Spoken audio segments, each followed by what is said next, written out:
tag bitcho-bitcho. Sure ba eh. Para inip pa. Ah, Makaya. Silain po no. mag-bitcho-bitcho. Makaya mag-fresh. Yan pwede ko ano na yung anti-kagod. Pretso. Ano, magpilit. Oo, pag naluto na, angat ata to eh. Ganoon yata ang pag ano ng karyoka.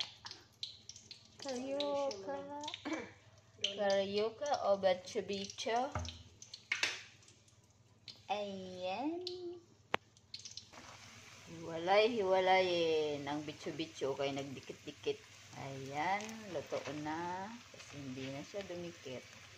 Lagyan na ng asukal ang ating bitcho-bitcho. Karyoka. Bitcho-bitcho. Tapos na ang ating karyoka or bitcho-bitcho. Merienda na guys.